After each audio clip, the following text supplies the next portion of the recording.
मैं doctor L.N. Verma, faculty of commerce, शहीद Rajiv Pandey government college, Bhatagaon, Raipur,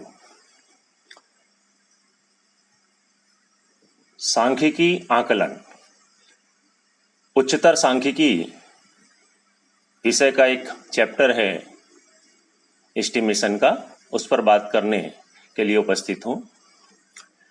सांख्यिकी आकलन पर बात करने के पूर्व हम थोड़ा सा ध्यान सांख्यिकी अनुमिति इन्फरेंस पर देंगे। सांख्यिकी अनुमिति,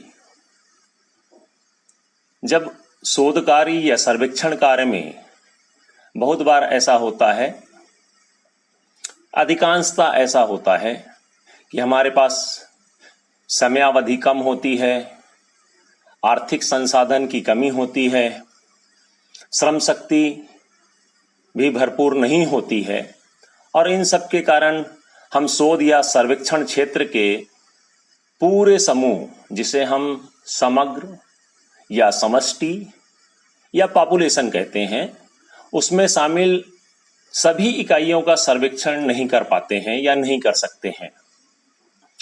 तब हम उस पूरे समष्टि की प्रकृति से, नेचर से संबंधित किन्हीं अंशों का अर्थात सैंपल का ही सर्वेक्षण करते हैं, और इन्हीं सैंपल्स से प्राप्त सूचनाओं के आधार पर शोध या सर्वेक्षण के जो समग्र होते हैं उनके विषय में निष्कर्ष निकालते हैं। यह कार्य सांख्यिकी अनुमिति इन्फरेंस कहलाता है। दूसरे शब्दों में, सांख्यिकी अनुमिति समग्र से प्राप्त सैंपल में जो शामिल सूचनाओं के आधार पर हम पूरे समूह के बारे में या समष्टि के बारे में निष्कर्ष निकालने की विधि से संबंधित कर सकते हैं। एक चित्र दिया है, आपका ध्यान इस पर चाहूंगा कि हम डाटा लेते हैं, उसको सांख्यिकी की विधियों में डालते हैं, उसके आधार पर सूचनाएं निकालते हैं। यही सांख्यिकी अनुमिति है। हम कह सकते हैं कि किसी अज्ञात समष्टि पॉपुलेशन से ज्ञात सैंपल लेकर इनके बारे में निष्कर्ष निकालने की प्रक्रिया ही सांख्यिकी अनुमिति है। एक और चित्र पर आपका ध्यान चाहूंगा। देखिए, इसमें पॉपुलेशन का एक बड़ा सा चित्र है, और यहाँ पर कुछ पैरामीटर हैं। इस पैरामीटर में रेड कलर के बिंदु डॉट्स हैं, येलो कलर के हैं और ब्लू कलर के हैं। इस बड़े पॉपुलेशन से हमने एक छोटा सा सैंपल लिया है इस पैरामीटर के आधार पर, और उससे प्राप्त सूचनाओं के आधार पर हम इस बड़े पॉपुलेशन के बारे में निष्कर्ष निकालते हैं। उदाहरण के लिए, चुनाव की प्रक्रिया शुरू होने से पहले या चुनाव परिणामों की घोषणा होने से ठीक पहले अनेक प्रिंट मीडिया या इलेक्ट्रॉनिक मीडिया चुनाव सर्वेक्षण या एग्जिट पोल का संचालन करती है, जिसका उद्देश्य वास्तविक परिणाम घोषित होने से पहले चुनावी परिणामों के बारे में पूर्वानुमान लगाना है। ऐसी स्थिति में सभी मतदाताओं से उनके पसंद के उम्मीदवार के बारे में जान पाना संभव नहीं होता है, क्योंकि समय कम होता है, संसाधन भी सीमित होते हैं, और चुनाव से पहले पूर्ण रूप से सर्वेक्षण करने से चुनाव का जो मूल उद्देश्य है वही समाप्त हो जाता है। तो ऐसी स्थिति में जो सर्वेक्षण करता है वो अंतिम परिणाम के बारे में भी कुछ नहीं जानता है, तो वह सर्वेक्षण कुछ सैंपल के आधार पर करता है। इस उदाहरण में सर्वेक्षित जो एरिया है उसके सभी मतदाताओं की कुल संख्या समग्र या समष्टि या पॉपुलेशन होगी। इस समग्र में जो प्रतिनिधि सैंपल होंगे, प्रतिदर्श होंगे, उनसे जानकारी एकत्र की जाती है, ना कि सभी वोटर से। प्रतिनिधि सैंपल से जो सूचनाएं प्राप्त होती हैं उसी के आधार पे पूरे समष्टि के बारे में पूर्वानुमान व्यक्त किया जाता है। सांख्यिकी अनुमति दो भागों में हम इसको बांटते हैं।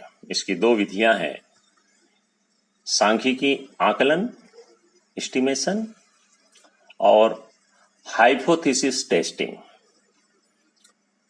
परिकल्पना परीक्षण। परिकल्पना परीक्षण भी दो भागों में बंटती है, निराकरणी परिकल्पना नल हाइपोथेसिस और अल्टरनेटिव हाइपोथेसिस एकांतर परिकल्पना।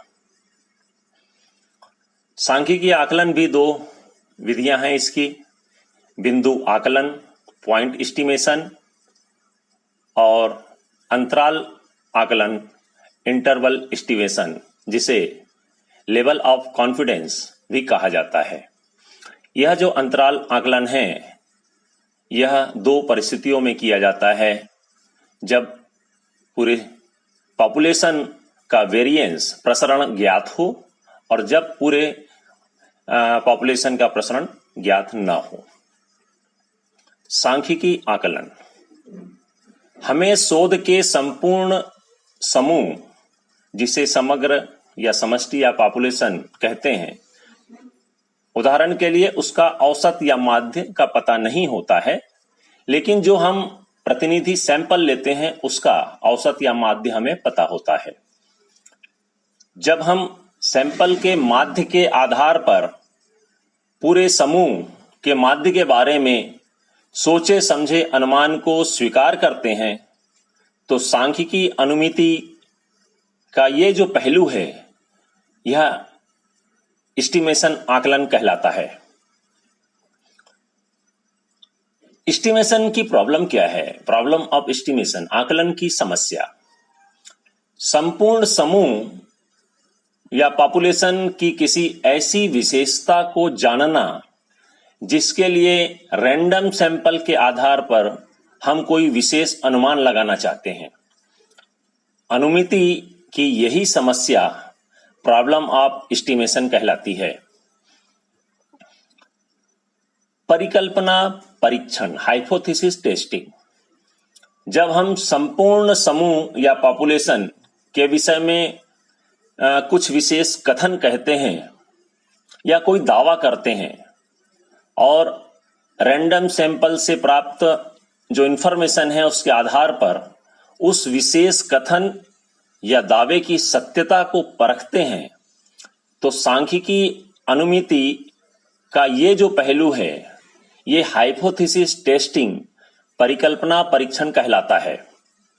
उदाहरण के लिए एक टेलीविजन उत्पादक का दावा है या उसका कथन है कि उसके द्वारा निर्मित टेलीविजन का एवरेज लाइफ 10,000 घंटों के बराबर है। रैंडम सैंपल के आधार पर हम एनालिसिस करते हैं, उनसे सूचना एकत्र करते हैं सैंपल से, और सूचना के आधार पर उस टेलीविजन उत्पादक के इस कथन या दावे या कह लें उसकी हाइपोथेसिस के विषय में कह सकते हैं कि उसका दावा या उसकी कथन सही है या नहीं है। यह हाइपोथेसिस टेस्टिंग होती है, जिसके संबंध में हम दूसरे पार्ट में बात करेंगे। सांख्यिकी आकलन, इसकी दो रीतियां हैं। बिंदु आकलन पॉइंट एस्टिमेटर, जब पूरे समूह या पॉपुलेशन का, उदाहरण के लिए हम औसत या माध्य की ही बात कर रहे हैं, तो जब पूरे समूह या पॉपुलेशन का एवरेज हमको पता नहीं हो, तो ऐसी स्थिति में जो सेलेक्टेड सैंपल हैं उनका एवरेज एक अच्छा अनुमान कहा जा सकता है। यहां ऐसे मामलों में पूरे पॉपुलेशन के अनुमान के रूप में उस प्रतिदर्श के द्वारा निकाले गए एकल मान या बिंदु का प्रयोग किया जाता है। चित्र पर आपका ध्यान चाहूंगा। पॉइंट एस्टिमेटर है, एक लंबी लाइन है जो कि पूरे समूह को प्रदर्शित करती है और उसके सेंटर पॉइंट पे एक बिंदु येलो कलर पर है जो कि पॉइंट एस्टिमेटर को दर्शाता है।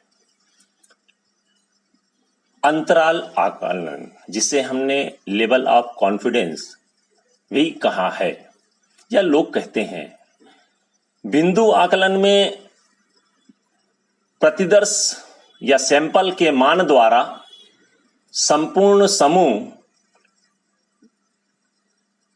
को आकलित करते हैं, जो वास्तविकतापूर्ण हो भी सकता है और नहीं भी हो सकता है। इसी के कारण एक वैकल्पिक अल्टरनेटिव प्रोसेस भी है, प्रक्रिया है कि अंतराल का निर्धारण जो पूरे समूह को, पूरे पॉपुलेशन को कुछ निश्चित संभावना प्रायिकता तक बांधे रखे। इस अंतराल में निम्न सीमा और उच्च सीमा पर विशेष ध्यान दिया जाता है, क्योंकि इसी के भीतर पूरे समूह का मान बना रहता है। फिर ध्यान चाहूंगा इस चित्र पर, इंटरवल एस्टिमेटर है, एक पतली सी लंबी लाइन है जो कि पूरे समूह को दर्शाती है और उसके बीच में एक पॉइंट है, पॉइंट के दोनों तरफ डार्क किया हुआ एरिया है। पॉइंट जो है वह मान है, औसत है, और जो डार्क किया हुआ एरिया है वह वर्ग अंतराल है। इसका एक लोअर लेवल है और एक अपर लेवल है। दूसरे शब्दों में हम कह सकते हैं कि कॉन्फिडेंस लेवल के साथ सैंपल का जो मीन है उसके आसपास कॉन्फिडेंस इंटरवल निर्मित किया जाता है, या पॉपुलेशन जो मीन है, पूरे समूह का जो माध्य है, वो इस सैंपल माध्य के आसपास कॉन्फिडेंस इंटरवल में ही समाहित रहता है। यदि लेवल ऑफ सिग्निफिकेंस स्मॉल ए है तो लेवल ऑफ कॉन्फिडेंस या कॉन्फिडेंस लेवल 1 - ए होगा। 97% या 95% कॉन्फिडेंस लेवल का अर्थ है कि 95 या 97 जैसा हमने कहा है, उतने प्रतिशत मामलों में सैंपल का जो मीन है वो निकाले गए कॉन्फिडेंस इंटरवल में पॉपुलेशन का मीन रहेगा। यहां यह स्पष्ट कतई नहीं होगा कि जो शेष है 5 या 3% है, अगर 95% है तो 5% शेष और 97% है तो 3% शेष जो है, जिसको हम लेवल ऑफ सिग्निफिकेंस कहते हैं। ऐसे 3 या 5% मामलों में पूरे समूह का जो माध्य है या औसत है वह कॉन्फिडेंस इंटरवल के भीतर रहेगा कि नहीं रहेगा। उदाहरण के लिए कि मान लीजिए हमें छत्तीसगढ़ राज्य के रायपुर शहर के लोगों की औसत मासिक आय का अनुमान लगाना है। हमने 1000 परिवारों के प्रतिदर्श से, सैंपल से आंकड़े, जानकारी एकत्र की, सूचना एकत्र की और पाया कि औसत मासिक आय 8000 रुपए है। सैंपल के सिलेक्शन में कुछ एरर होने के कारण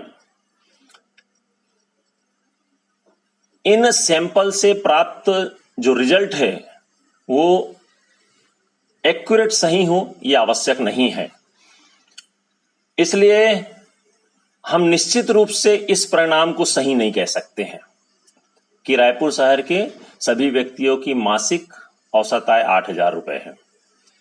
इसकी तुलना में यह कहना ज्यादा सही होगा कि छत्तीसगढ़ राज्य के रायपुर शहर के लोगों की औसत मासिक आय 7000 और 9000 रुपए के बीच है। यह जो 7,000 और 9,000 रुपए है, 7,000 रुपए निम्न सीमा है और 9,000 रुपए अपर लेवल है। इसके साथ ही हमें यह भी स्पष्ट करना होगा कि ये जो औसत मासिक आय है, ये इन 7,000 और 9,000 की सीमाओं में रहेगी।